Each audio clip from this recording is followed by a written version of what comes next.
thought I just split this video into two because I realized I'd been talking for 25 whole minutes about Harry Potter. Oish, that's a long time. So, if you decided to join me for the second part of this series, thank you and welcome. I'm gonna talk about Prisoner of Azkaban and the Goblet of Fire. These two are my recent reads. I'm actually not quite finished with the Goblet of Fire. Am I? Did I finish this book? Oish, I think I did. But I'll, do my best. So, this is the third book. Gorgeous, gorgeous, gorgeous. Same kind of introduction with the illustrations, yada yada. So it starts with Harry receiving some owl post. Owls is how witches and wizards deliver mail, because they're witches and wizards. They're not just gonna send it by a post.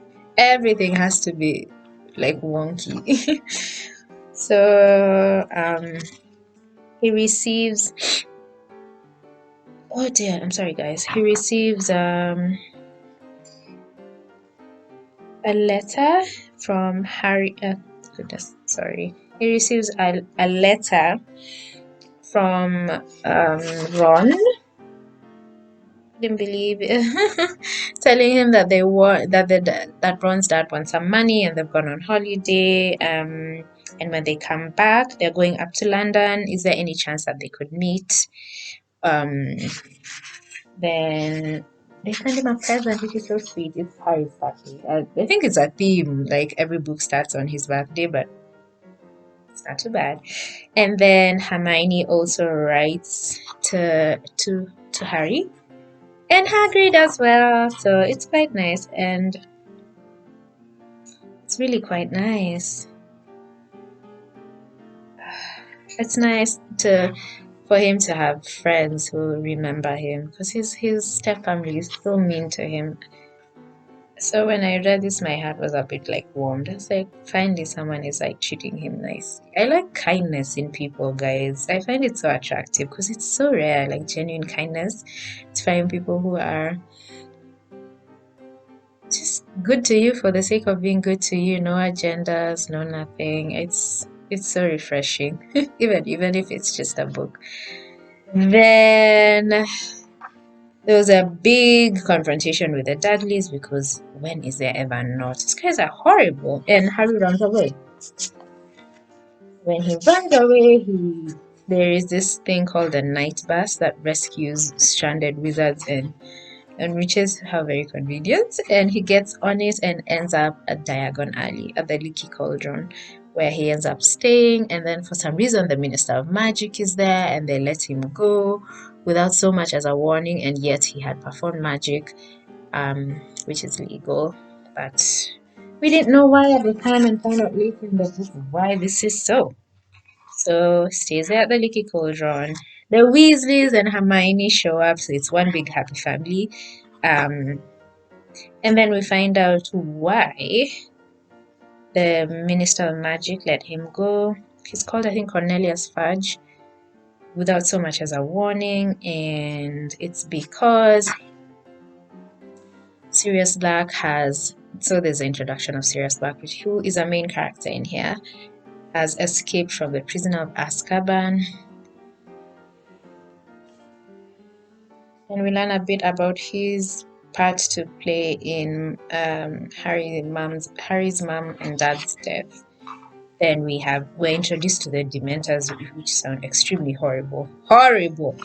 And Harry has a very, very, like, almost visceral reaction to them, because they bring out the worst in you. Dementors, they suck the joy from you and just hyper, like, magnify all the terrible things in your life. And since Harry has been through a lot, it's going to be really bad for him. And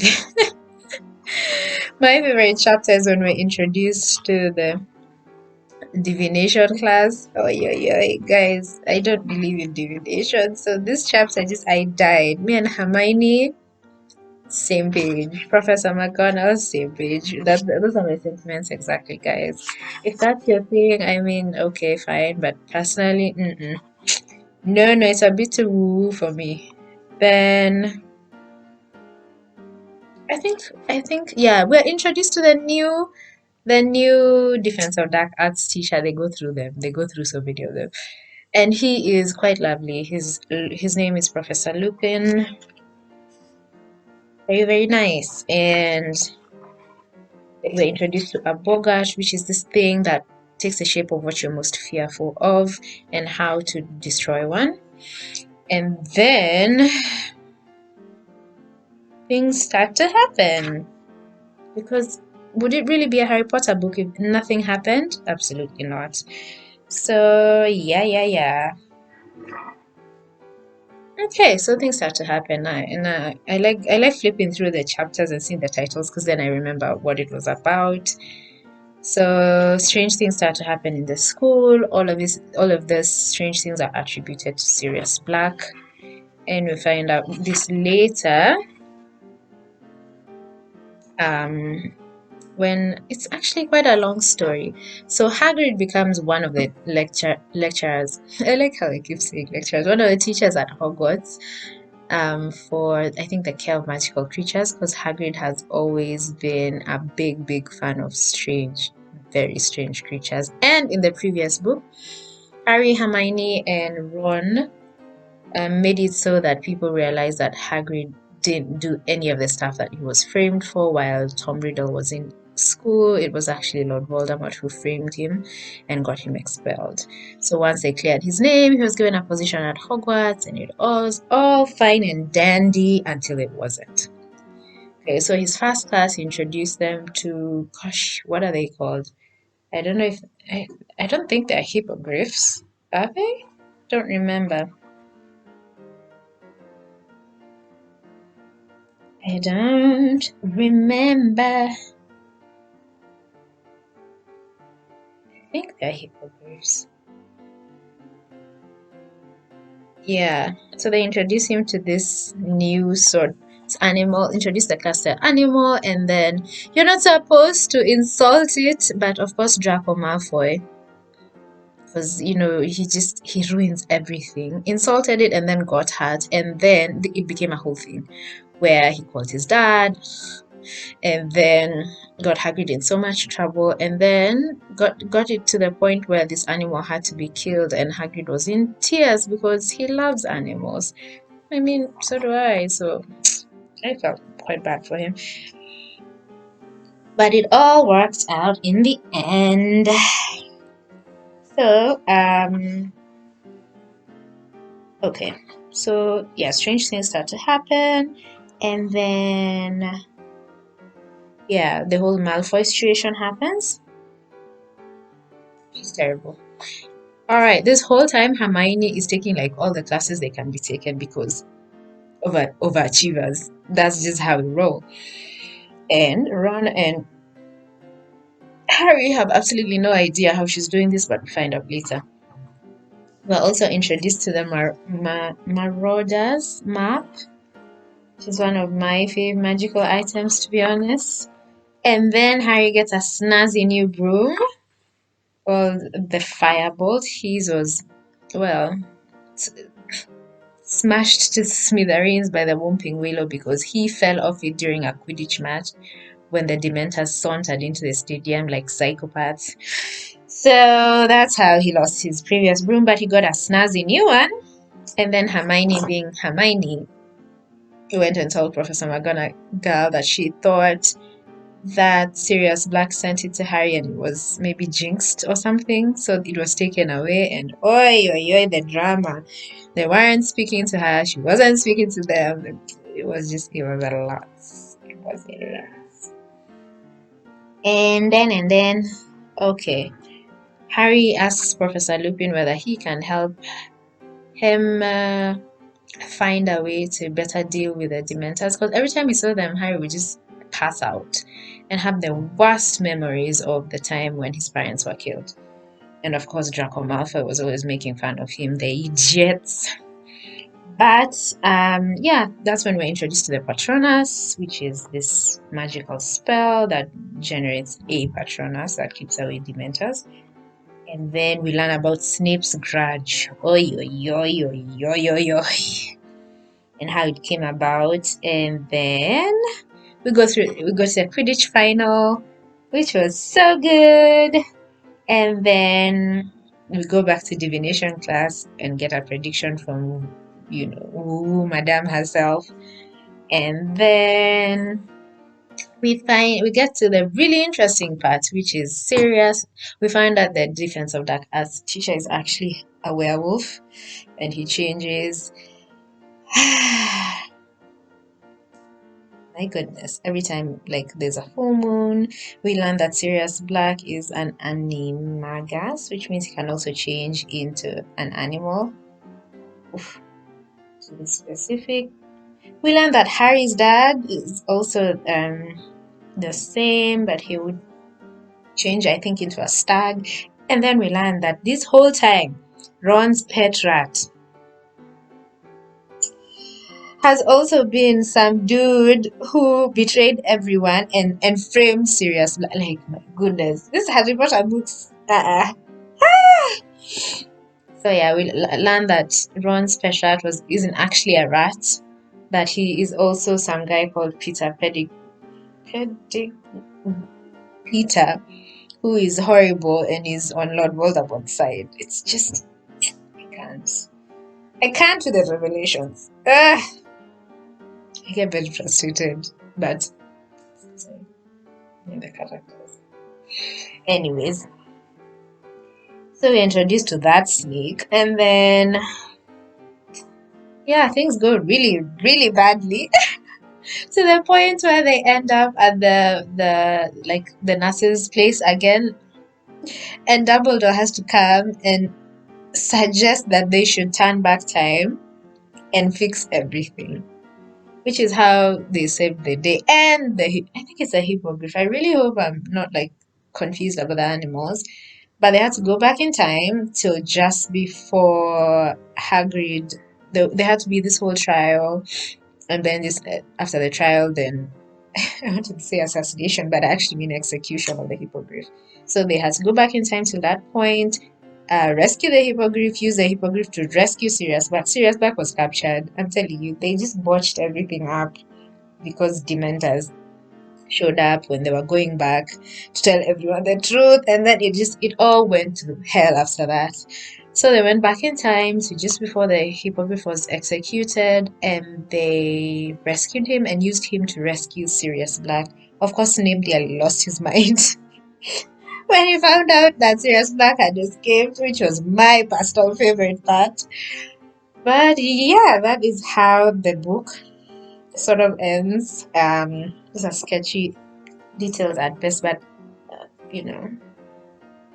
from memory, guys, I'm not gonna give you everything, but I really enjoyed them. Oh man, I flew through these books, and the point was to enjoy them slowly, you know but I really read these books quickly, and that's all I have to say about that.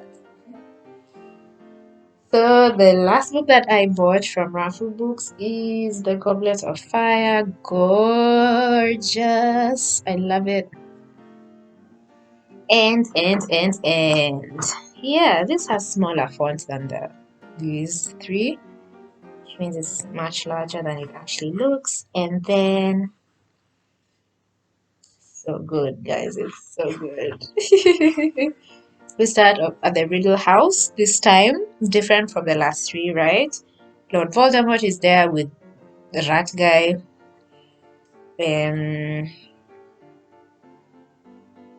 About how he's gonna come back and what his plans are, yada yada. He's very annoying, but he's there, super evil. So, and then Harry's car is hurting him, which usually means Lord Voldemort is somewhere around the area. So everyone freaks out when he tells them. Eventually, takes his sweet time. Then Ron, he tells them much later. Before this, Ron invites him to stay at his because they are all going to the Quidditch World Cup. To support Scotland or Ireland. I don't remember. So, but they're going to the Quidditch World Cup, which is awesome. and lots of characters are introduced during that period. But then after the Quidditch World Cup, somebody, we later find out, conjures the dark mark, which is the mark of Lord Voldemort, showing that he's back. Ay, horrible, horrible. And at the time, they don't know who it is. Oh no, and then we see how house elves are treated so badly in the wizarding community. It's just modern day slavery, honestly. And Hermione is furious about that. So they came after the Quidditch World Cup. Percy has joined the ministry. Ay, Percy is this insufferable Weasley, but tunamvumilia tu, you know. So he has joined the ministry with his dad, and it's mayhem after the whole Dark Mark incident at the Quidditch World Cup, and it's not good, guys, for a while. Then they go back to Hogwarts. They find out about the Triwizard Tournament, and then yeah, there's a chapter there about unforgivable curses. Oh man, okay, here's where I don't remember. Actually, I have got to the chapter of the Triwizard Tournament. What I remember from way back when is somehow Lord Voldemort made it so that Harry was the one participating in the Triwizard Tournament, even if he was not of age. But it was a whole plan for him to get to Harry. I mean, Lord Voldemort is just this annoying guy who's always trying to get Harry Potter. So Harry ends up in the Triwizard Tournament to get the Goblet of Fire, but in reality, the Goblet of Fire is what do you call it? You touch it and it takes you to a different place. There's a magical name for it. Portkey, I think it's called a Portkey. So he's made the Goblet of Fire Portkey so that Harry gets to him, and you know the usual. There's a big fight, but luckily Harry barely makes it out.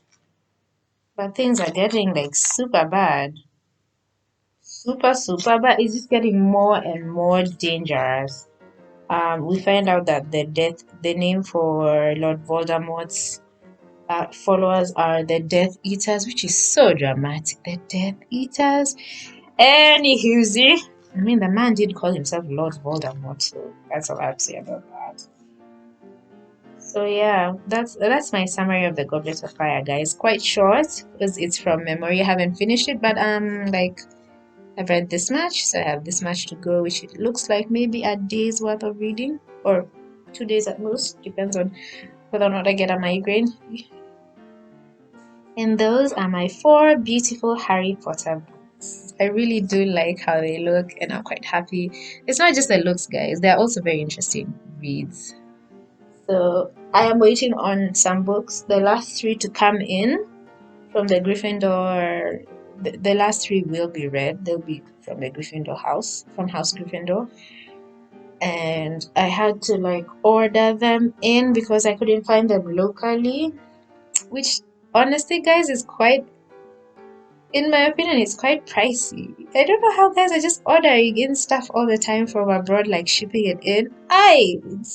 It's expensive because you have to pay a shipping fee, and if you do it through like Malahide shopping like I am, you also have to pay sort of like a facilitation fee, which in when I put those two together, it's like a whole other book. So but I really wanted the House Gryffindor colors, and I don't know how long it'll take them to get them locally. And also, I'm at the point with the books where it's getting really interesting, and I do want to finish the series so I can move on to something else. So I'm just waiting on that to come in. It might take some time because shipping is just a nightmare with the whole panorama, but we just take what we can, and we're happy we're alive and well and healthy, so can we really complain about shipping? I don't think so. So that's all, folks. Thank you for joining me, and putting up with quite a long and detailed explanation of Harry Potter. I just don't know how to summarize Harry Potter without going into details. It's really interesting. It's this whole world. It's like the Lord of the Rings series, which I have somewhere as one book. I got it from Textbook Center in this gorgeous red. I think might be an anniversary edition as well, but it's gorgeous. I love it. Maybe I'll review it on the channel once I finish Harry Potter, and then I have to take a pause on book series and just read the one-on-one so that I don't get book fatigue. Then eventually I know I'll get to Lord of the Rings and give you guys a comprehensive review. And yeah, that's all I have to say about that. Thank you for joining me. It took a while to be back, but I thank God that I'm somewhat in one piece and I was able to come back and make videos because I didn't know whether I would have the strength to get through these two, but I have miraculously. So thank you, God. Reminds me of this elevation worship song called Many Little Miracles. I feel like that's my life right now. Many little miracles. So yeah. Thanks for joining me, guys. And if you're interested in the rest of the Harry Potter series, I will review them once I get the copies. I'm just waiting on them to come in. So, yeah, till next time. Bye.